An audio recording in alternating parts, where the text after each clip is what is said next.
마태복음 26장 36절부터 하겠습니다. 공독합니다.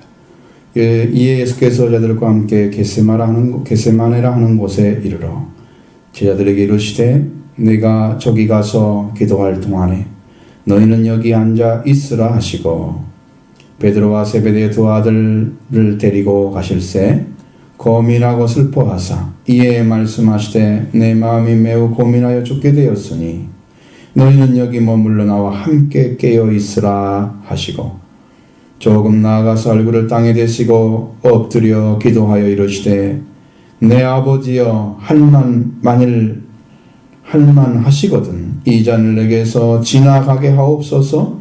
그러나 나의 원대로 마옵시고 아버지의 원대로 하옵소서 하시고 제자들에게 오사 그 자는 것을 보시고 베드로에게 말씀하시되 너희가 나와 함께 한 시간도 이렇게 깨어 있을 수 없더냐. 시험에 들지 않게 깨어 기도하라. 마음에는 원이로되 육신이 약하도다 하시고 다시 두 번째 나아가 기도하여 이르시되 내 아버지여 만일 내가 마시지 않고는 이 잔이 내게서 지나갈 수 없거든 아버지여 원대로 되기를 원하나이다 하시고 다시 오사 먼저 그들이 자니 이는 그들의 눈이 피곤함일러라. 또 그들을 두시고 나아가 세 번째 같은 말씀으로 기도하신 후 이에 제자들에게 오사 이르시되 이제는 잡으시라. 보라 때가 가까이 왔으니 인자가 죄인의 손에 팔리느니라. 일어나 함께 가자. 보라 나를 파는 자가 가까이 왔느니라. 이 말씀을 하실 때에 12 중에 하나인 유다가 왔는데 대제사장들과 백성 장로들에게 파송된 큰 무리가 칼과 몽치를 가지고 그와 함께 하였더라. 예수를 파는 자가 그들에게 군호를 짜 이르되 내가 입맞추는 자가 그이니 그를 잡으라 한지라.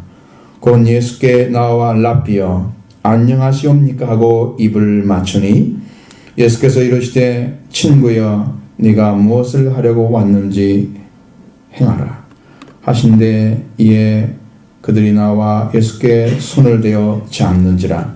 예수와 함께 있던 자 중에 하나가 손을 펴 칼을 빼어 대제사장의 정을 쳐 거기를 떨어뜨리니 이에 예수께서 그들에게 내 칼을 도로 칼집에 꽂으라.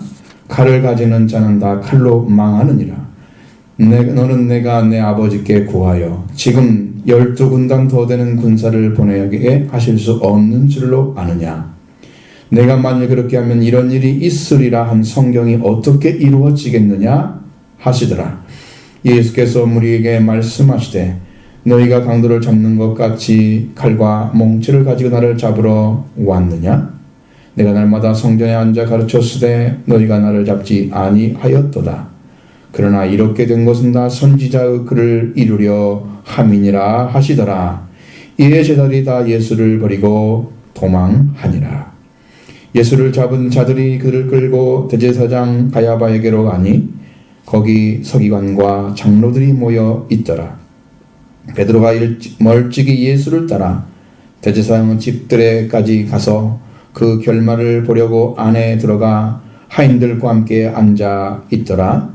대제사장들과 온 공회가 예수를 죽이려고 그를 칠 거짓 증거를 찾음에 거짓 증인이 많이 왔으나 얻지 못하더니 후에 두 사람이 와서 이르되 이 사람의 말이 내가 하나님의 성전을 헐고 사흘 동안에 지을 수 있다 하더라 하니 대제사장이 일어나서 예수께 묻되 아무 대답도 없느냐. 이 사람들이 너를 치는 증거가 어떠하냐 하되 예수께서 침묵하시거늘 대제사장이 이르되 내가 너로 살아계신 하나님께 맹세하게 하나니 네가 하나님 아들 그리스도인지 우리에게 말하라. 예수께서 이르시되 내가 말하였느니라. 그러나 내가 너에게 이르나니 이후에 인자가 권능의 우편에 앉아 있는 것과 하늘 구름을 타고 오는 것을 너희가 보리라 하시니 이에 대제사장이 자기 옷을 찢으며 이르되 그가 신성모독하는 말을 하였으니 어찌 더 증인을 요구하리요. 보라 너희가 지금 이 신성모독하는 말을 들었도다. 너희 생각은 어떠하냐? 대답하여 이르되 그는 사형에 해당하니라 하고 이에 예수의 얼굴에 침 뱉으며 주먹으로 치고 어떤 사람은 손바닥으로 때리며 이르되 그리스도야 우리에게 선제 노릇을 하라. 너를 친 자가 누구냐 하더라.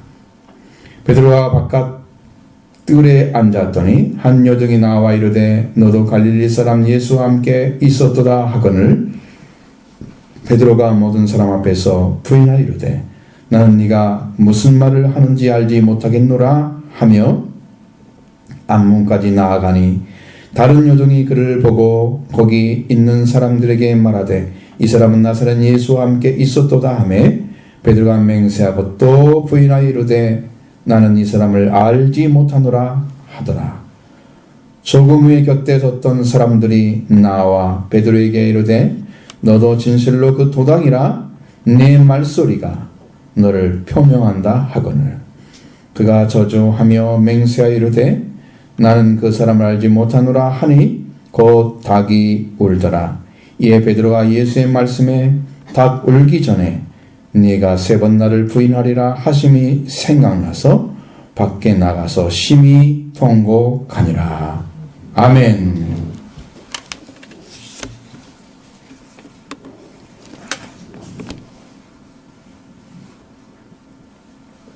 다 읽으신 줄 알고 말씀을 우리가 사순절을 말씀을 듣고 예수님의 참된 고난의 길을 걸으신 것을 보면 성경에 아주 적나라하게 기록해주고 있고 말씀해주고 있습니다. 이런 고난을 받으시는 것은 예수님께서 무엇을 위해서 이루기 위해서인가를 우리가 밝히 알 수 있습니다. 예수님께서 마태복음 4장에 보면 성령에 이끌려서 마귀의 힘을 받으시죠.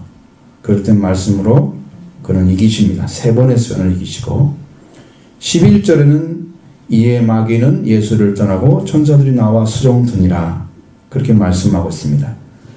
여기에서 마귀가 예수를 떠났다는 말씀이 현재 능동태로 되어 있습니다. 완전히 떠난 게 아니고 완료가 된 게 아니고 그냥 지금 떠나 있는 거예요. 잠깐. 현재만 떠나 있다는 것이죠. 마지막 결투를 앞두고 있다는 것입니다.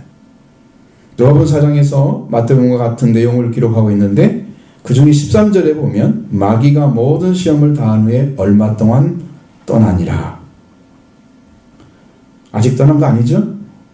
떠나려고 하면 예수님이 죽으시고 부활하셔야만 떠나게 되는 거예요. 아직 결투가 최후 결전이 남아 있는 것이죠. 얼마 후에 예수님은 다시 한번 마지막 싸움을 할 것을 말씀하고 있습니다.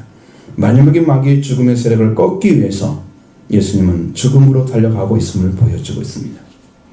뿐만 아니라 승리를 위해서 지금 달려가고 있는 이 과정에서 제자들이 행하는 행동도 하나하나를 다 말씀해주고 있습니다. 완전한 것은 다 기록하지 않았겠지만 자, 예수님께서 마태복음 26장 31, 35절의 말씀에서 보면 베드로가 말씀에 따르지 않고 목자를 치는 영들이 흩어지라 하신 말씀에 따르지 않고 예수님을 따라 모두 주를 버릴지라도 떠나서 모두 주를 버릴지라도 나는 결코 버리지 않겠습니다. 고백했던 것을 봤습니다. 예수님은 베드로에게 오늘 밤 닭 울기 전에 네가 3번 나를 부인하리라 하셨죠. 베드로는 내가 죽을전정 주와 함께 주를 부인하지 않겠습니다. 주와 함께 죽음을 죽을지라도 부인하지는 않겠다고 고백을 했고 제자도 그렇게 했습니다. 그리고 나서 예수님이 제자들과 함께 겟세마네라는 곳에 가시지요. 제자들에게 말씀하시고 그리고 베드로와 요한과 야고보를 데리고 같이 기도하러 올라가고 있습니다. 36절부터 38절의 말씀 우리 같이 읽겠습니다. 이에 예수께서 제자들과 함께 겟세마네라는 곳에 이르러 제자들에게 이르시되 내가 저기 가서 기도할 동안에 너희는 여기 앉아 있으라 하시고 베드로와 세베대의 2 아들을 데리고 가실새 고민하고 슬퍼하사 이에 말씀하시되 내 마음이 매우 고민하여 죽게 되었으니 너희는 여기 머물러 나와 함께 깨어 있으라 하시고 아멘. 자, 잘 보시면 베드로와 세베대의 두 아들 요한과 야고보죠. 함께 기도로 올라가셨죠. 나머지 제자들에게는 내가 저기 가서 기도할 동안에 너희는 여기 앉아 있으라. 기도도 참여하지 않게 했습니다. 겟세마네 동산의 기도는 아무나 드리는 기도가 아니에요.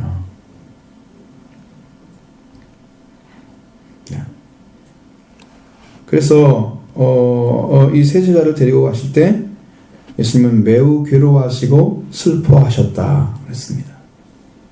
왜 그래요? 예수님이 그렇게 된 이유가 38절에 말씀하고 있죠. 내 마음이 매우 고민하여 죽게 되었으니 이렇게 말하고 있습니다. 여기서는 내가 죽게 되어 영혼이 매우 극도로 괴로워하고 있으니 라는 말입니다. 죽게 된 것에 대해서 예수님은 엄청난 괴로움이 심령 안에 들어와 있다는 것입니다. 예수님은 죽음을 극도로 그 죽음에 대해서 영혼이 당하는 그 고통에 대해서 극도로 괴로워하고 있다는 것이죠. 우리가 생각할 때는 당연히 그 큰 권능을 가지고 계시고 하나님과 함께 계시기 때문에 예수님은 찬양하면서 죽음을 맞이할 것처럼 생각이 들지도 모릅니다. 그것은 예수님이 사람이 되셨다는 것을 잃어버린 사람들이 생각하는 거예요. 원래 예수님은 죽음을 알지 못했던 분입니다. 그러나 예수님은 인간이 되셨기 때문에 죽어야 되는 것이고 그때음에 오는 죽음을 알지 못하는 그 분이 죽어야 되는 괴로움은 극에 달했다는 것입니다. 여러분 이런 괴로움을 상상도 못하죠. 그렇기 때문에 죽음에 대했을 때에 극도의 괴로움을 가졌기 때문에 예수님이 이 죽음을 이기기 위해서 그 괴로움이 아닌 십자가를 죽으시는 일에 승리하기 위해서 기도가 필요했던 것이에요. 그게 겟세마네 동산에서 이루어지는 거예요.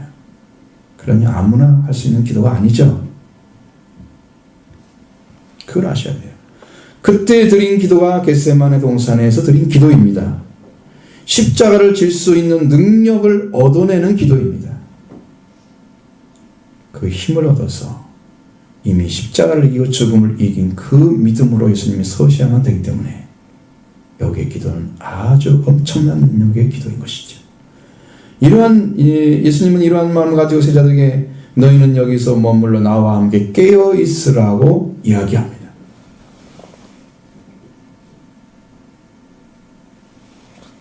제자들이 하신 말씀은 나와 함께 여기 머물러서 정신을 차리고 있으라. 이거 깨닫는 말 자체는요, 술이나 잠이나 꿈 이런 것들을 다 사라져가지고 맑은 정신이 되는 것이 그게 깨우는 거예요. 우리말로는 그렇게 돼 있어요. 그러니까 그들이 정신을 차리고 있어야 할 것은 뭡니까? 여기서는 술 마실 것도 아니고 꿈 꾸려면 잠을 자야 할 거 아니에요. 꿈도 아니고 그럼 잠이겠죠. 그렇습니다. 예수님이 기도할 동안에 그들은 잠을 자지 않고 있는 것이 그들의 할 일이었습니다.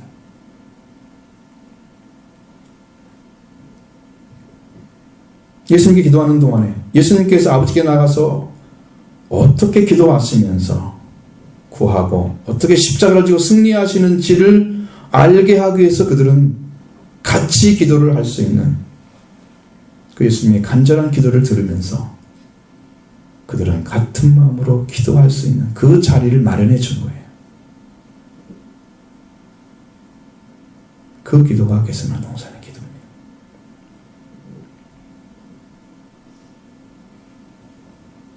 기도를 드리라 이렇게 말씀하지 않았고요. 깨어 있으라. 정신을 차리고 있으라. 예수님과 함께 있으라고 예수님이 요구하신 거예요. 그리고 예수님께서 기도를 드리기 시작합니다. 39절 봅니다.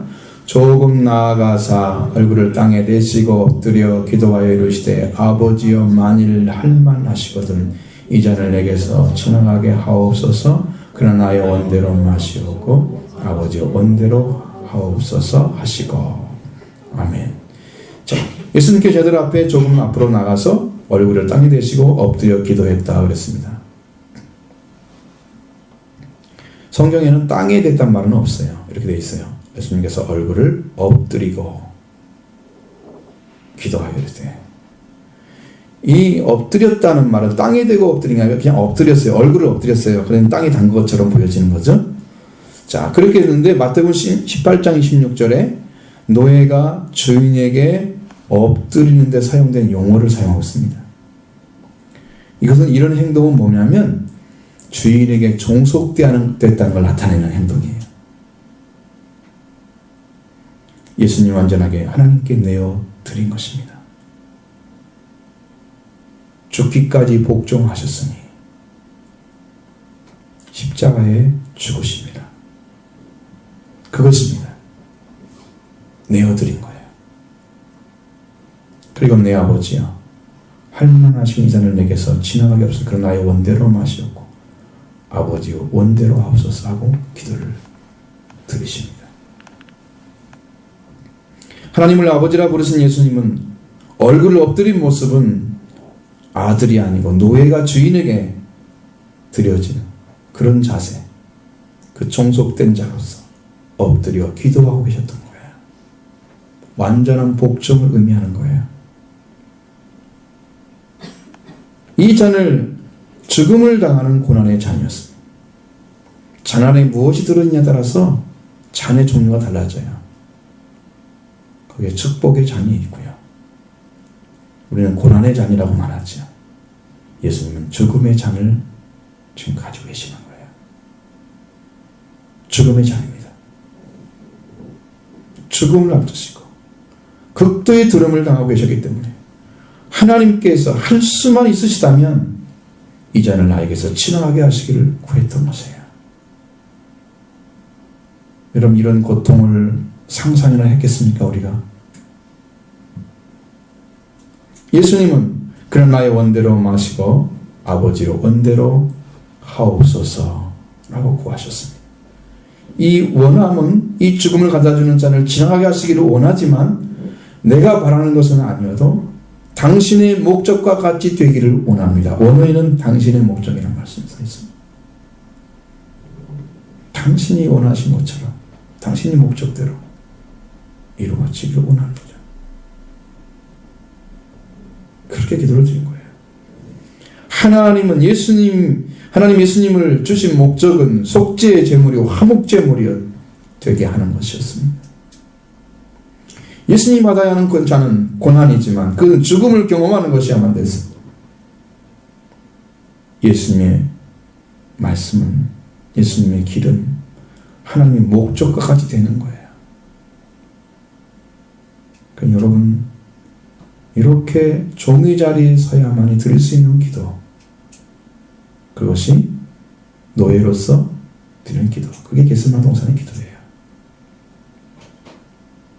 여러분, 우리가 얼마나 충성된 마음을 가져야 되는지, 그래야 그 길을 따라가는지 말씀하고 있는 거예요. 이 말씀입니다. 그리고 제자들에게 오셨을 때 제자들은 자고 있었습니다. 40절 41절. 제자들이 오사 그 자는 것을 보시고 베드로에게 말씀하시되 너희가 나와 함께 한 시간도 깨어 있을 수 없더냐? 시험에 들지 않게 깨어 기도하라. 마음엔 원이로되 육신이 약하도다 하시고. 아멘. 이 기도를 들으시고 제자들에게 오십니다. 그들이 자는 것을 보시죠. 베드로에게 말씀하십니다. 너희가 나와 함께 한 시간도 깨일 수 없느냐고 묻죠. 한때입니다. 잠깐입니다. 근데 뭐 시간이라고 하는 한 시간이라는 말이 아니에요. 시간이라는 뜻이 아니고 어떤 때를 가리키는 단어예요. 시험에 들지 않게 깨어 기도하라. 마음에 놓는데 육신이 약하다고 말씀하죠. 제자들이 예수님이 드리는 기도를 보며 예수님께서 어떻게 십자가를 지고 다시 승리의 길을 걸으시는지, 다시 사는 그런 승리의 길을 걷고 계시는지, 그 능력을 어떻게 얻어내는지 알기를 바라시는데 그들은 잠을 자고 있었던 거예요. 그걸 보시면서 말씀하신 너희는 나와 함께 한 시간도 깨어있을 수 없느냐라고 물으신 거예요. 지금 깨어있지 않고 있는 그렇게 잠을 자고 있는, 시험에 들지 않게 깨어있게 기도하는 있어야 될 그 사람들이 아니면 기도한 일에 방해를 받죠. 우리 눈도 그렇습니다. 우리의 생각도 여러분 마음이 깨어있지 않으면 기도하지 못합니다. 생각에 깨어있지 않으면 기도하지 못합니다. 그냥 기도하러 가야지 이러고 들어와서 기도가 되지 않습니다. 왜? 마음이 이미 깨어있지 않기 때문에. 마음이 주를 향해서, 주님을 향해서 나는 가야지, 나는 준비가 안 된 사람이 기도에 참석한다고 해서 기도가 바뀌겠습니까? 정신을 먼저 차리고 와야죠. 정신을 차리고 해야죠. 사람의 마음은 원하는데 육신이 약해서 못하는 경우가 훨씬 많습니다. 육신의 제약 때문입니다. 이를테면 내일 일을 해야 하기 때문에 잠을 자야 하고, 잠을 자야 하기 때문에 기도할 시간을 줄여야 됩니다. 성령이 원하는 기도를 못 드리죠. 자기가 원하는 만큼 기도하고 마는 거예요. 그렇게 기도하는 게 아니에요. 육신의 약함으로 잠시라도 기도할 수 있어야 되는데 육신이 원하는 대로 하지 않는, 영이 깨어 있지 못하고, 육신이 원하는 대로 하면은 육신이 깨어있지 못하고, 영이 깨어있지 못하고, 영이 깨어있지 아니하면 시험에 들어가게 됩니다. 영이 깨어있어야 주님이 말씀하시는 걸 알 수 있습니다. 주님이 가르쳐준 말씀이 내게 길이 됨을 믿을 수 있습니다. 깨어있지 않은 자들은요, 한 말씀도 들어있지 않습니다. 심령이. 말씀을 듣기는커녕 그 말씀이 그냥 지나가 버리죠.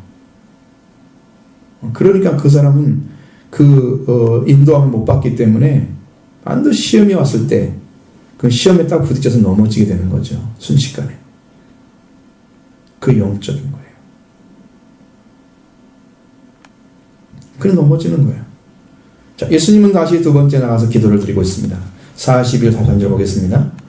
다시 두 번째 나아가 기도하여 이르시되 내 아버지여, 만일 내가 마치지 않고는 이 잔이 내게서 지나갈 수 없거든 아버지 원대로 되기를 원하나이다 하시고, 다시 오사 보신저 그들이 자니 이는 그들의 눈이 피곤함 일러라.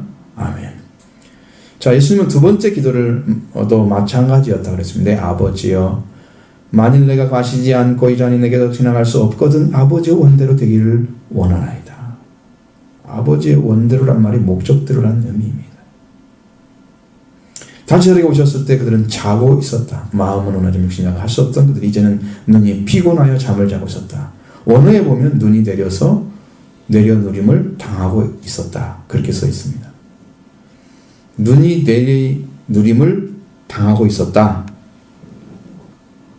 그러니까 우리한테는 피곤해서 뭐 일단 이렇게 설명 변명하듯이 얘기하지만 성경은 그렇게 말하지 않고 있습니다.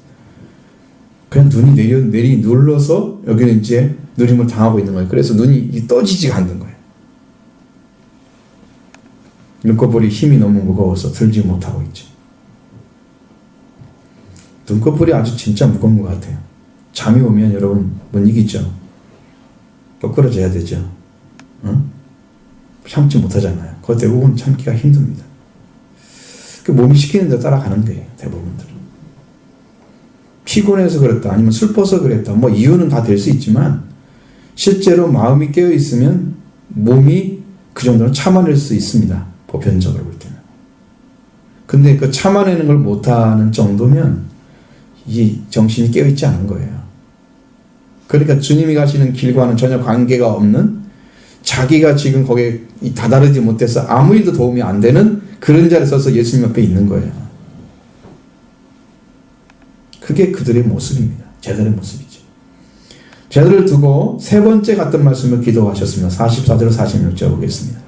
또 그들을 두시고 나아가 세 번째 같은 말씀으로 기도하신 후에 이에 제자들에게 이르시되 이제는 자고 쉬라. 보라 때가 가까이 왔으니 인자가 죄인의 손에 팔리었느니라.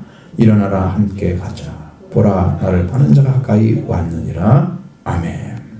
자, 여러분 이제 세 번째 기도가 나서 뭐라고 그래요? 이제는 자고 쉬라. 때가 가까이 왔다. 인자가 죄인의 손에 팔린다고 말씀하시죠. 그러면서 팔리는 모습을 함께 보자. 가자. 일어나라 함께 가자. 보라 나를 한 판자 가까이 와 있다. 지금 그 6월절 식사하실 때 말씀하셨던 가룟 유다, 그가 지금 와 있다는 거죠.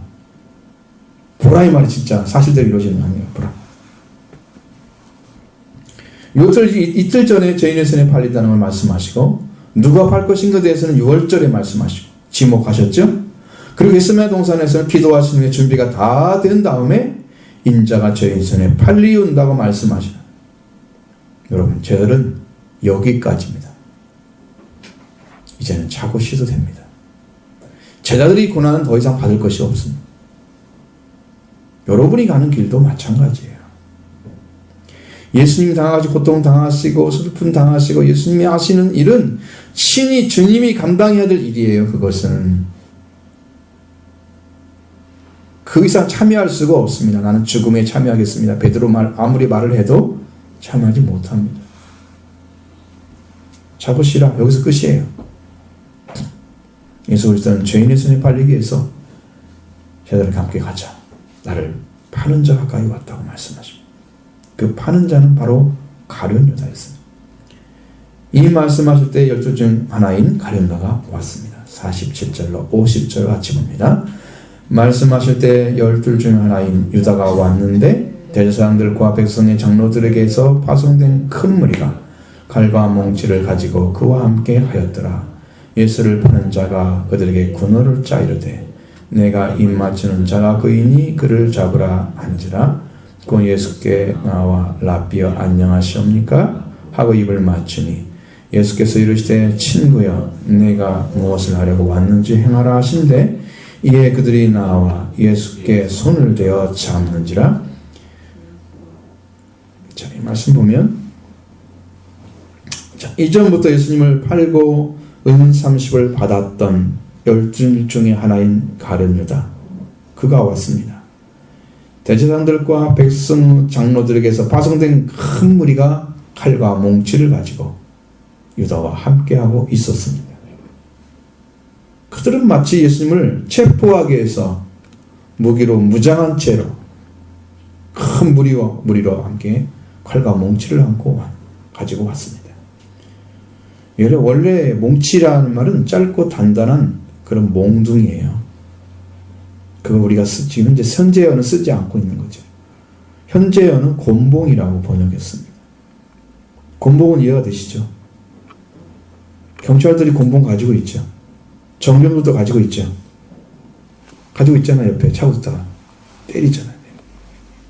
아니면 무기처럼 사용하는 거. 예수님을 잡으러 왔는데 마치 강도나 아니 어떤 무기를 가지고 대치하고 있는 사람들을 잡으러 체포하러 오는 것처럼 무장을 하고 온 거예요. 그리고 가룟 유다를 향하여 예수를 파는 자가 이렇게 말씀하고 있습니다. 이것은 구원 밖에 있는 사람이에요. 예수님의 구원 밖에 있는 자. 예수를 파는 자라고 가룟 유다를 밖에 내려놨습니다. 예수를 파는 자가 그들에게 군호를 짜 내가 입 맞추는 자가 그이니 그를 잡으라. 이렇게 군호를 짰죠. 그리고 예수님께 나옵니다. 그래서 라비어 안녕하시옵니까 하고 입을 맞춥니다.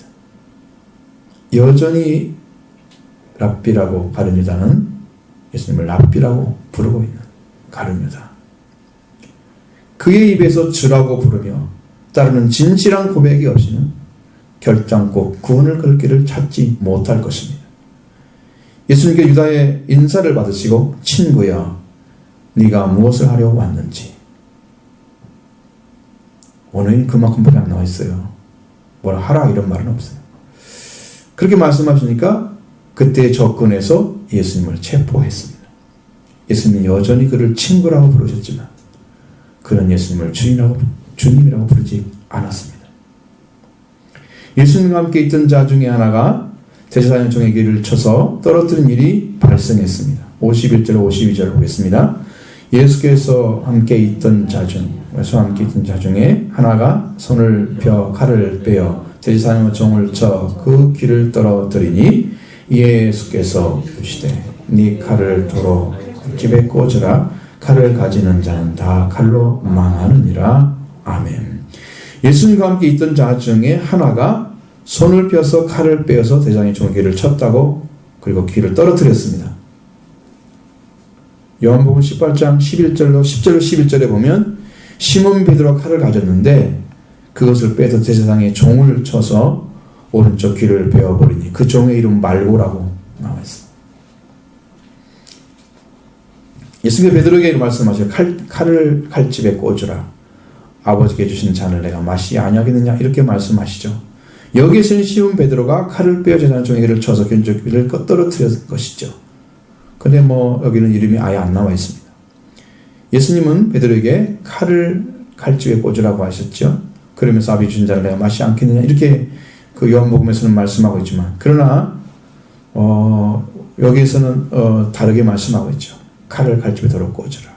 칼을 가는 자는 칼로 망하느니라. 칼을 사용한 자는 베드로였다는 거죠. 칼이 있는 이유는 누가복음 22장에 보면 나와 있습니다. 37절로 38절에 이제는 전대인 자는 가질 것이요 배낭도 그리하고 검 없는 자는 겉옷을 빨아 살지어다. 검 없는 자 사라 그랬죠. 내가 너에게 말하니 기록된 바 그는 불법자의 동료로 역임을 받았다 한 말이 이루어져야 하리니 내게 관한 일이 이루어져 감이니라. 그러니까 제자들이 주여 보소서 여기 검 둘이 있습니다. 예수님 말씀하십니다. 족하다. 만족하고 계십니다. 이 말씀을 하십니다. 예수님은 불법자의 동료로 역임을 받기 위해서 이사야 53장 12절의 말씀을 이루기 위해서 칼을 사라고 하신 거예요. 불법자의 동료처럼 보이는 거예요. 그러니까 마땅히 칼로 대적하고 있으니까 제압을 해야 되는 그런 대상처럼 마치 보이기 위해서 성경에는 그렇게 만들어져 있는 거예요. 근데 예수님은 무기랑 같지 않았습니다. 예수님. 그냥 불법자의 동료처럼 보인다는 거죠. 거기에 섞여 있는 사람처럼 마치 죄인이기 때문에 죽어야 되는, 잡혀가야 되는 그런 모습을 연출해야 되는 거예요. 그래서 베드로가 칼을 가지고 있었고요. 예수님은 칼을 도로 칼집에 꽂으라고 하셨습니다. 칼을 자는 칼로 망한다. 칼은 싸우기 위해서 만든 겁니다. 칼을 가질 때는 상대를 공격하기 위해서 그런 거예요. 근데 그러나 칼을 도로 칼집에 꽂으라고 하신 예수님은 이 말씀은 뭐냐면 가룟유다와 그와 함께한 자들과 싸움의 대상이 아니라는 거예요. 싸움의 대상이 아니라는 것입니다. 그들을 칼로 공격하면 칼로 망하는 결과를 가져올 것이다. 경고하시는 거예요.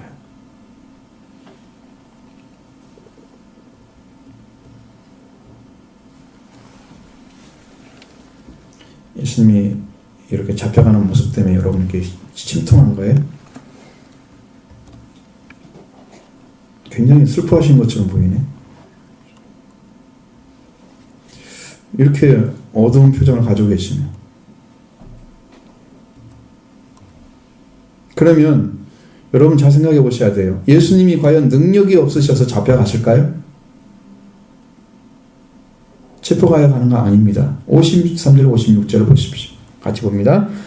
너는 내가 내 아버지께 구하여 지금 12군단 더 되는 천사를 보내게 하실 수 없는 줄로 아느냐. 내가 만일 그렇게 하면 이런 일이 있으리란 성경이 어떻게 이루어지느냐 아시더라. 그때에 예수께서 무리에게 말씀하시되 너희가 강도를 잡는 것과 같이 칼과 몽치를 가지고 나를 잡으러 나왔느냐. 내가 날마다 성전에 앉아 가르쳤을 때 너희가 나를 잡지 아니하였도다. 그러나 이렇게 된 것은 다 선지자들이 그를 이루려 함이라 하시더라. 이에 제자들이 다 버리고 도망하니라. 아멘. 예수님께서 아버지께 구하면 12군단 더 되는 천사를 보내게 하실 수 있단 말이죠. 그렇게 되면 이런 일이 있으리란 성경이 이루어지겠느냐는 거예요.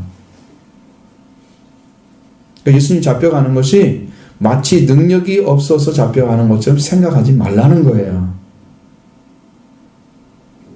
여기 군단이란 원래 단어는 레기온이란 말인 이게 6,000명의 보병이 있어요. 120명의 기병이 있어요. 그리고 지원 특수부대를 가지고 있습니다. 그 정도가 한 군단이에요. 그럼 12군단이면 어떻게 돼요? 숫자가 문제가 아니에요. 여기 12군단이라는 말은 의미는 꽉 찬 숫자처럼 보여요. 하나님을 섬기는 영적인 수많은 조직된 병력을 가리키는 거예요. 영적인 병력이에요. 천사들이에요. 이런 영적인 군사인 천군 천사를 보내서 당장이라도 다 죽여 없앨 수가 있는 거예요. 그러나 이러한 고난을 받고 구원을 완성하리라 성경에 말씀하신 예언들이 숱하게 있는데 이 말씀은 아무런 능력도 없이 사라져버려야 되는 거예요. 그러면 인류의 구원은 그걸로 끝입니다. 그래서 구원이 이루어지지 않으면 성경이 이루어지지가 않습니다. 완성이 안 돼요. 예수님은 오로지 하나님의 명령에 따라서 생명을 살리는 일만을 행하고 계시는 거예요. 자신이 가시는 권세, 능력 사용하지 않습니다. 하나도. 오로지 생명을 위해서만 사시는 거예요. 그러니까 생명을 위해서 자기 고난을 내려놓고 권세를 내려놓고 자기가 당하는 고난으로 들어가는 사람들이 하늘의 상이 큰 거예요. 그 권세를 다 사용하면요 하늘의 상이 없습니다. 바울도 그 능력 아주 굉장했거든요. 사용하지 않았습니다. 거의 생명을 살리는 데만 사용했어요. 그래서 하나님의 하늘의 영광이 큰 거예요. 베드로는 예수님께 대해서 그리스도를 알기 원했고 부활의 권능을 알기 원했고 그리스도의 고난을 알기 원했습니다. 우리는 생각할 때 그리스도하고 부활의 권능을 원하는데 고난은 내가 알기를 원하겠어요? 그걸 안 받아들이면 영광이 없습니다. 예수님이 여기서 이렇게 죽어서 자기 목숨을 내려놓고 화목제물로 하나님께 드려지면 예수님은 완전한 영광이 다시 들어가요. 이 고난을 안 받아들이는 사람들은 자기는 영광을 받지 않겠다는 겁니다. 그 영광 받을 생각도 하지 마라. 이 말씀 안 들리면 하늘아 들으는 것도 달랑달랑 할 줄 몰라. 왜? 그것이 복음의 길인데 그걸 어떻게 찾아내겠어요? 예수님 따라가지 않고. 그러니까 기독교인들이 다 자기 원하는 대로만 살아가는 거예요. 하늘의 진리나 말씀이나 하늘의 영광이나 이런 것들은 구하지 않습니다. 물론 그렇지 않더라. 기복신앙 구하는 것들은 정말 이 말씀을 보면 그냥 기가 막히는 거예요. 예수님은 이렇게 자기를 다 내려놓고 정말 생명을 구원하기 위해서 모든 고난을 다 받고 들어가는데 우리들은 자기 잘되기 위해서 예수를 믿고 있고 십자가 아무 관계없이 예수님의 말씀을 자기를 부인하고 따르라는 말씀과 아무 상관없이 자기 공헌하는 그걸 구하고 있는 사람들이 얼마나 형편없는 신앙이냐고 말이에요. 여러분 그걸 바라보실 줄 알아야지. 그러니 그리스도인들이 제대로 그리스도인이 되겠습니까? 예수님 안 따라가고. 따라가실 줄 믿습니다. 따라가시길 바랍니다. 충성하셔야 됩니다. 거기에 영광을 보려면 예수님은 자기의 권세를 사용하지 않았습니다. 그게 하늘의 영광입니다. 예수님을 잡으려고 온 자들은 예수님은 너희가 나를 강도를 잡는 것 같이 칼과 몽치를 가지고 나왔느냐? 그렇죠? 그건 내가 날마다 성전에 앉아 가르쳤지만 너희 나를 잡지 않았다. 자, 그것은 이제 하나님이 허락한 때입니다. 그러나 지금 죽음에 들어가는 것도 하나님 허락한 때입니다. 그러나 이렇게 된 것은 다 선지자의 글을 이루려 하심이라. 예수님은 그걸 받아들인 거예요. 최소한 누가 성경에서 스가랴 13장 7절 말씀이나 그렇지 않으면 이사야 53장의 말씀을 다 받아들인 것입니다. 그 이외에 고난받고 들어가는 것들은 많이 있지만 그 선지자들이 예언한 글이 지금 이루어진 그 순간이에요. 그 말씀과 아주 깊은 관련이 있습니다. 예수님께서 이 말씀을 하시자마자 다 예수님을 버리고 도망했다. 거기에 있는 사람들이. 예수를 따랐던 사람들이. 주와 함께 죽을지언정 주를 부인하지 않겠다고 다짐했던 제자들도 다 도망했습니다. 이게 무슨 말인지 아죠? 십자가의 길은 그냥 걸어가는 것이 아닙니다. 자기를 부인하고 날마다 자기 십자가를 지고 예수님을 따르는 자만이 예수님을 따라가는 것입니다. 자기를 부인하지 않고 따라가는 사람들은 예수님을 부인하는 거예요. 거꾸로. 그걸 아셔야 돼요. 그럼 예수님 따라가기 힘들지 않아요, 여러분? 자기 내려놓지 않고 예수님 따라가기 힘들죠? 안 따라가지죠? 그런데 그렇게 애를 쓰고 있어요. 빨리 내려놓고 오시면 쉽게 가는데. 내려놓는 더 힘들지. 따라가는 것보다. 그렇습니다. 자기를 부인하고 십자가를 따라 지고 나를 따르는 사람, 예수님을 따라가는 사람.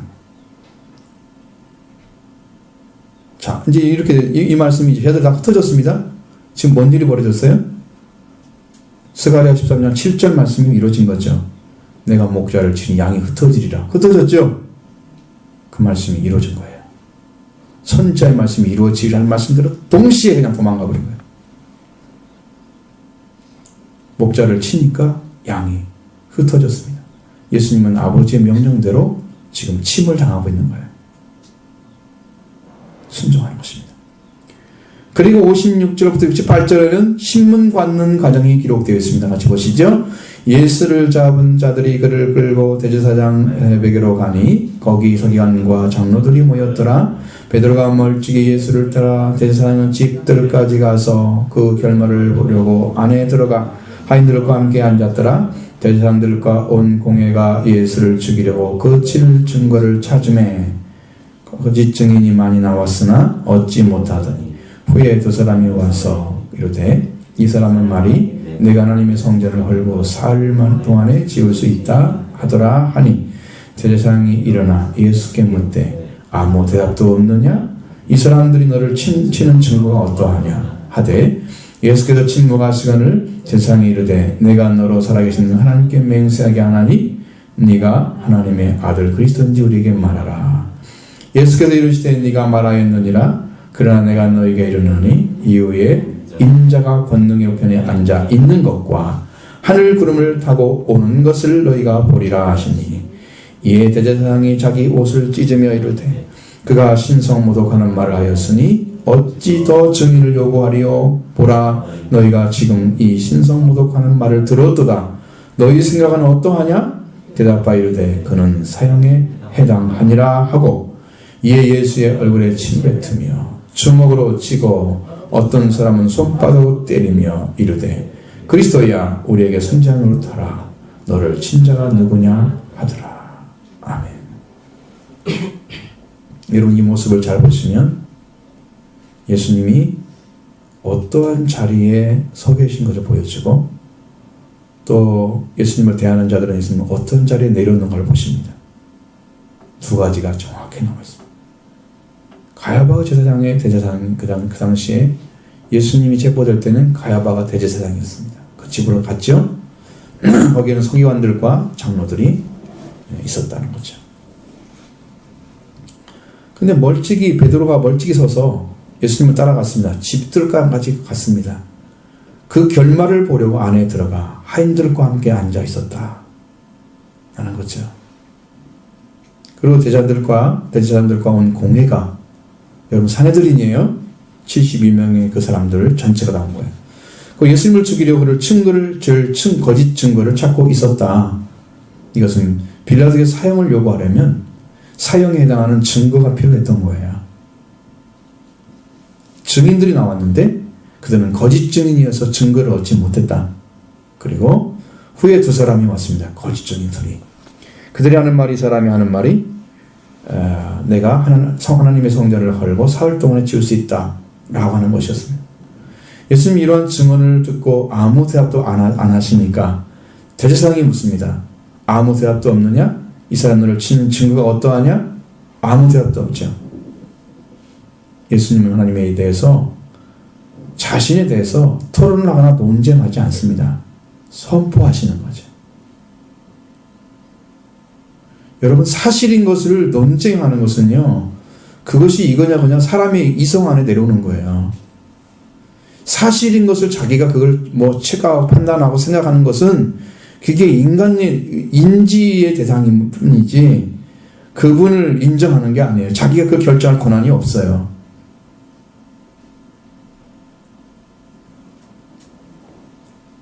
성경을 몰라도 너무 모르는 거죠. 그래서 예수님은 토론하지 않습니다. 논쟁하지도 않습니다. 예수님에 향해서 미쳤다고 하는 말에 귀신 들렸다는 말에 대해서는 분명하게 얘기합니다. 이거 그런 게 아니다. 이렇게 말씀하시죠. 논쟁하지 않습니다. 자신을 증거하는 도구로 사용하시는 거죠. 자, 예수님께서 침묵하시죠? 그 대제사장이 내가 너로 살아계신 하나님께 맹세하나니 네가 하나님의 아들 그리스도인지 우리에게 말하라. 강하게 대답을 요구합니다. 예수님께서는 네가 말하느니라. 그러나 내가 너에게 이르노니 이후에 인자가 권능의 우편에 앉은 것과 우리 구름을 타고 오는 걸 너희가 보리라. 이 두 가지를 이야기하시죠. 예수님은 하나님의 아들이시며 그리스도이셨습니다. 바로 그대로셨습니다. 예수님은 부활에 이루어질 승천하실 것, 그래서 인자가 권능의 우편에 앉는 것 이루어질 것이고, 하늘 구름을 타고 오는 것, 이 땅에 다시 오시는 거죠. 이 두 가지를 너희가 볼 것이다. 예수님은 그는 구원자이시고 심판자이신 그리스도 예수님이셨습니다. 그는 승천하시고 다시 오셔서 이 세상을 심판하실 분이셨습니다. 이것은 자신이 구원자이신 그리스도이시고 다시 오실 심판자이심을 확실하게 말씀해 주고 있는 거예요. 이 말을 들은 그때 듣고 그들은 그때 제사장이 옷을 찢으면서 말합니다. 그가 신성모독하는 말을 했다. 어찌 더 증인을 요구할 것이 하리요. 보라, 너희가 지금 이 신성모독하는 말을 들었다. 너희 생각은 어떠하냐? 이렇게 물어봤습니다. 그들은 대답하는데 그는 사형에 해당하니라 대답합니다. 예수님 하나님의 아들이시고 하나님의 보내신 그 그리스도에 있었습니다. 하나님의 신성을 가지고 인간이 되셔서 메시아로 이 땅에 오신 거죠. 그리고 그 일을 행하고 계셨습니다. 이를 알지 못하는 대제사장들과 장로들이 예수님이 십자가에 죽으시고 부활하시 승천하시 다시 심판대로 오심을 선포하신 예수님 앞에 자기 말을 하고 있는 거예요. 죄인의 모습입니다. 신성모독이 뭐 신성모독이에요. 자기들이 지금 성령을 거역하고 있는 거예요. 예수님을 모독하고 있는 거예요. 죄인의 자리에 선 것이죠. 그럼 예수님을 비방할 정도가 아니고 예수님 장차 이루어질 말씀 앞에 자기 말을 하고 있기 때문에 그들은 철저하게 죄인으로 들어갑니다. 그들은 이 말씀을 정면으로 맞서서 예수님께 거꾸로 신성모독을 하고 있는 것이죠. 원어로는 신성모독이란 말이 없어요. 여기는 원어로는 모독하는 말을 했다 이렇게 써 있습니다. 그럼 예수님이 모독하는 말을 했다는 말은 그들이 생각할 때는 누구를 가리키는 거겠어요? 누구를 모독했다고 생각하는 거예요? 하나님이라고. 자기들이 믿는 하나님이죠. 서기관들, 이 사람들 말하는 거 자기들이 명하는 하나님이에요. 그러면 예수님이 그 하나님이 보내서 온 분인데 그분을 모독했다고 얘기하면 그분이 자기 아버지시다.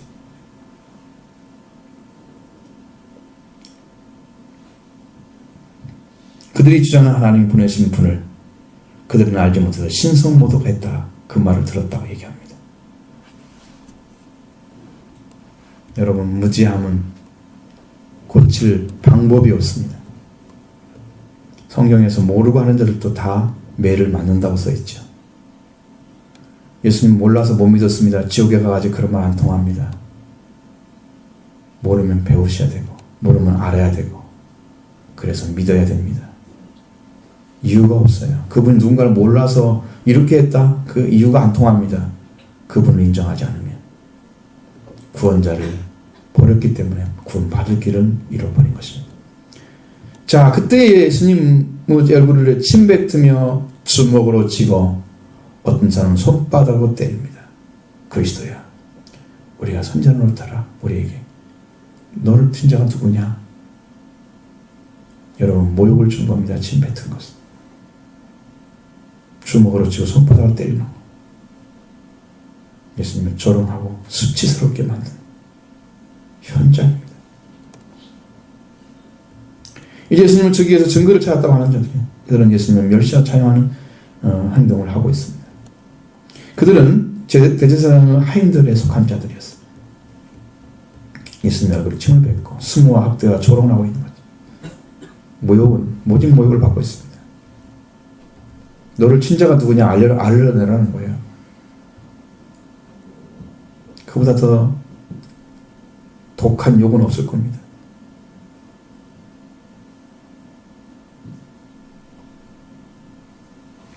자, 베드로가 예수님과 관계와 예수님 알지 못하는 부인하고 있는 모습이 69절부터 75절에 나타나고 있습니다. 같이 보십니다.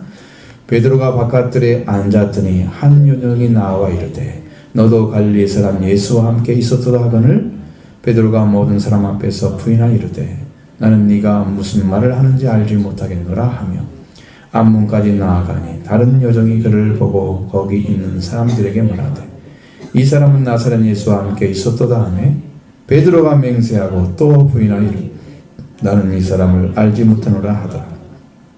요금 후에 곁에 섰던 사람들이 나와 베드로에게 이르되 너도 진실로 그 도당이라 네 말소리가 너를 표명한다 하거늘 그가 저주하며 맹세하여 이르되 나는 그 사람을 알지 못하노라 하니 곧 닭이 울더라. 이에 베드로가 예수의 말씀에 닭 울기 전에 네가 3번 나를 부인하리라 하심이 생각나서 밖에 나가서 심히 통곡하니라. 아멘. 마지막 말씀이 뭐냐? 저들은 예수님과 함께 죽고 예수님을 부인하지 않겠다고 했던 그들입니다. 그 대표자가 베드로였죠. 근데 예수님을 부인한 자가 되고 있습니다. 성경은 그대로 보여줍니다. 빼지도 않고 더하지도 않습니다. 말로는 예수님을 따라간다 할 수 있습니다.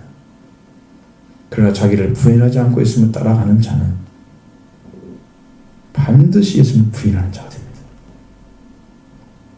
따라가지지가 않아요. 못 따라갑니다. 아마 베드로는 이후에 이런 생각을 했을 것입니다. 예수를 부인하지 않고는 따라갈 수 없다는 사실, 그 말씀이 진짜였구나. 그걸 깨달았을 것입니다. 베드로가 이제 예수님이 걸말을 보고자 앉아 있었잖아요. 그런데 바깥문에 가까이 있었습니다. 곧 나가면 도망갈 수 있겠죠. 그렇습니다. 머리 떨어지기 위해서 그러고 앉아 있었겠죠. 한 여종이 와서 너도 갈릴리 사람 예수와 함께 있었도다. 예수님과 베드로가 함께 있는 자라고 할 때 나는 네가 무슨 말을 하는지 알지 못하겠노라 말이죠. 너도 갈릴리 사람 예수와 함께 있었다. 이 말은 나는 무슨 말을 하는지 알지 못하노라. 부인하는 것은 예수님과 함께 있다고 하는 그 말을 부인한 거예요. 함께 있었던 사실을 부인한 게 아니고 그 여자가 한 말을 부인한 거예요. 예수님과 함께 있었던 관계를 부인하고 있는 것입니다. 이 말을 듣고 앞문까지 도망갑니다. 다른 여종이 베드로를 보고 거기 있는 사람들께 얘기하면 이 사람은 나사렛 예수와 함께 있었다. 그러자 베드로가 맹세하고 또 부인하여 이르되 나는 그 사람을 알지 못하노라 얘기했습니다. 앞에서 부인했을 때 안 믿어줬기 때문에 맹세하고 부인한 거예요. 예수님과 함께 있었다는 말에 대해서 예수님과 관계를 부인하더니 이번에는 예수라는 사람 자체를 알지 못한다고 부인합니다. 예수님을 절대로 전혀 알지 못하는 사람이다. 맹세하고 부인하는 것이 베드로에게 예수님과 관계가 전혀 없을 뿐 아니라 그는 알지도 못하는 사람이다. 충분히 알 것 같아요. 그러고 나서 조금 곁에 섰던 사람들이 나와서 베드로한테 말하죠. 너도 진실로 그 도당이다. 네게 말소리가 너를 표명한다. 사람들이 너도 또한 참으로 그로부터이다. 원어 이렇게 되어 있습니다. 도당이란 말은 한패란 얘기죠.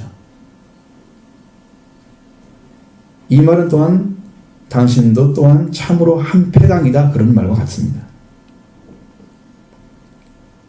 그것을 또 뭐라고 얘기하면 또한 너의 말소리가 너를 표명한다는 말은 당신의 언어 양식이 당신을 분명하게 한다.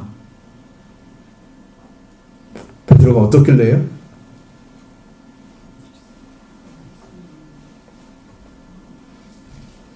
당신은 정죄받은 그리스도라 하는 예수로부터 이고 당신도 또한 참으로 한 패당이고 당신의 언어 양식이 당신을 분명하게 하고 있어 라는 얘기인데 베드로가 갈릴리 사람이라는 처음부터 얘기했잖아요. 갈릴리 사람 말이 가지고 있는 억양이 있을 것입니다. 사투리. 그것이 베드로가 하는 말 가운데 드러나는 거죠. 베드로는 이 말을 듣고 나서 저주하고 맹세했습니다.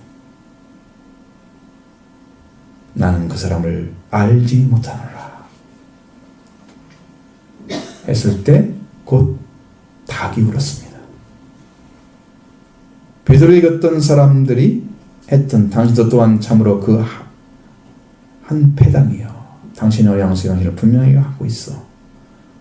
그게 한 말을 저주 아래 두었다고 그랬어요.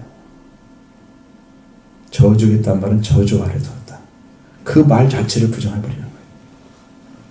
저주 아래 두어버린 거죠. 또 부인했습니다.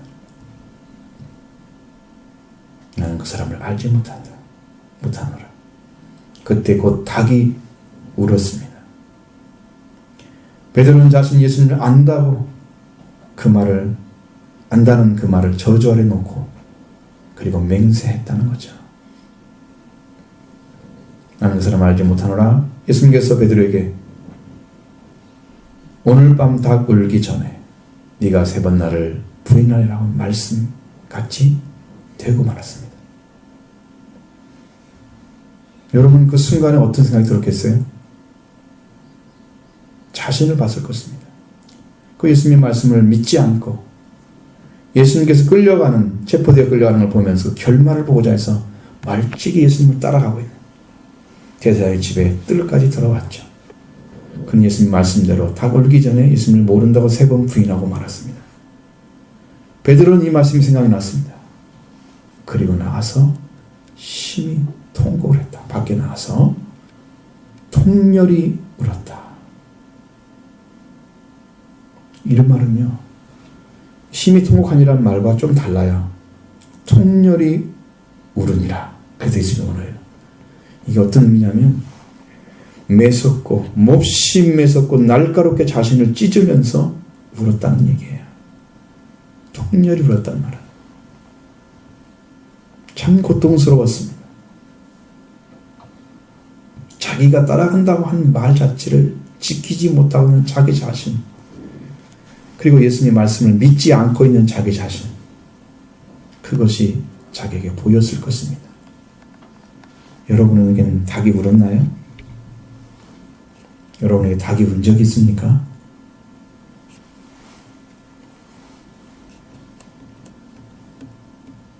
닭 우는 소리가 들리지 않으면 나는 부인하지 않았다는 얘기인가요?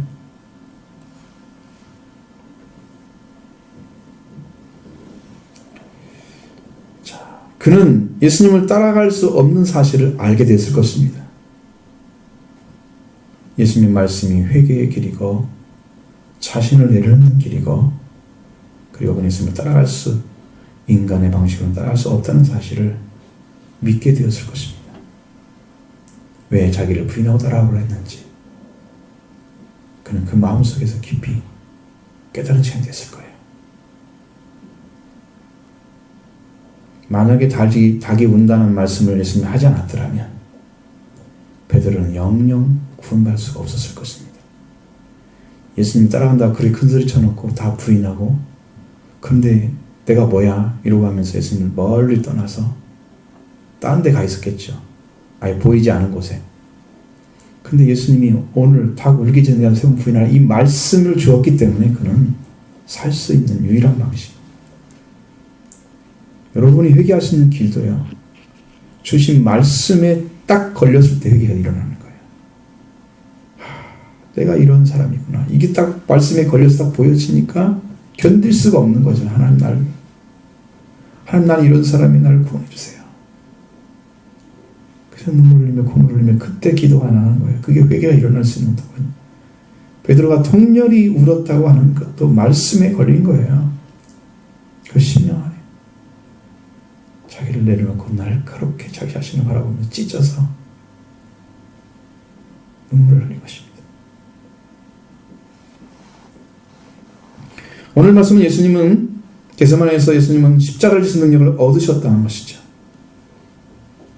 자, 누가복음 22장 44절에 보면 겟세마네에서 예수님은 힘쓰고 해서 간절히 기도하니 땀이 땅에 떨어지는 핏방울 같이 되더라. 예수님은 더욱 확실하게 더욱 간절하게 확신에 찬 기도를 드리는 거죠. 3번 기도한 후에 저들에게 너는 자고 쉬라. 드디어 예수님만이 지는 십자가의 시간이 온 거죠. 자, 가룟도 함께 체포당해서 대제사장 장로들이 보낸 자들에 체포당하고 제사장 가야바의 집들 안에 들어갔죠. 예수님을 신문했습니다.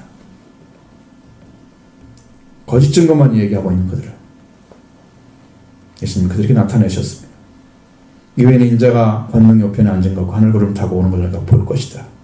완전한 구원자이시며 심판주이시니 자신을 증거한 제사장은 그를 신성모독이라고 더 이상 증거가 필요 없다고. 자, 이런 모습입니다. 여러분, 예수님을 알지 못하는 자들은 예수님의 죽으심의 의미도 파악하지 못하는 거예요. 자기에게 무슨 관련이 있겠어요? 그런 심령을 가지고 예수님을 대하는 사람들이 예수님의 죽음을 통해서 구원을 요청하는 자리에 쓰겠습니까? 하나님과 화목의 관계에 들어달라고 기도하겠습니까? 그건가 아무 관련이 없겠죠? 그러니까 예수님을 바르게 받아들이지 못한 사람은 구원을 받을 수가 없다는 것을 아셔야 돼요.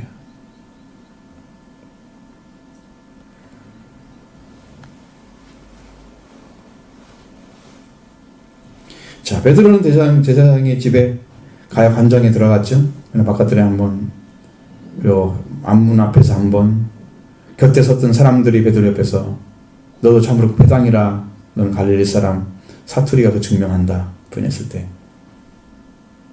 그는 곧 닭이 울었고 자기가 따라갈 수 없는 길이 뭔가를 깨달았을 것입니다. 여러분도 예수님을 부인하고 예수님을 따라가지 못하는 그 자리에 설 때 닭이 울었어야 됩니다. 그래야 통곡이 나오지. 회개의 목소리가 들려오지 않습니다. 닭이 온다는 말은 회개의 목소리를 가리키는 거예요. 그 음성이 들려와야 회개합니다.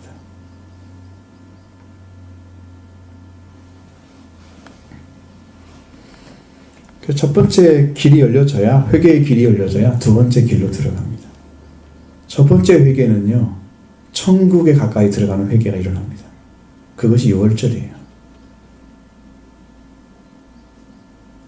그리고 말씀에 죽는 회개가 일어나야 오순절로 들어갑니다. 그래야 열매가 맺어져요. 그것이 포도 열매가 나오는 거죠. 거기서.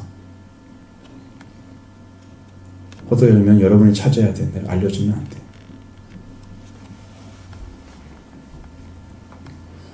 자, 예수님을 따르는 자, 예수님을 부인하는 자가 된다는 사실. 자기를 따르는 사람들은 예수님을 부인하는 것입니다. 오늘 여러분들은 누구를 따라가고 있습니까? 여러분 잘 기억하셔서 자신을 한번 바라보세요. 예수님은 진정으로 여러분이 인정하고 나를 부정하고 있는지. 거기에 절대적인 차이가 있습니다. 주님을 사랑하고 주님을 인정하고 주님 앞에 무릎 꿇는 사람들은 자기를 부정한 사람들이에요. 거의 대부분이.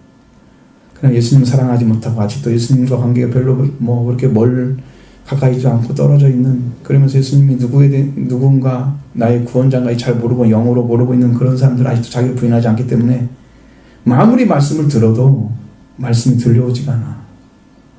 왜? 자기가 그걸 다 듣고 있잖아. 자기가 판단하잖아 지금. 말씀 앞에 자기 말을 가지고 있는 거야. 죄인들이지. 그래서 문제가 해결되지 않는 거예요. 오늘은 내려놓는 자는 되기를 바랍니다. 그래서 여러분 말씀이 들려왔을 때 그 말씀으로 여러분이 통곡하는 시간이 되길 바라요.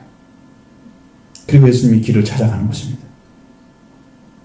그 이후의 길들은 예수님 홀로 걸어가실 길입니다. 누구도 대신할 수 없는 길입니다.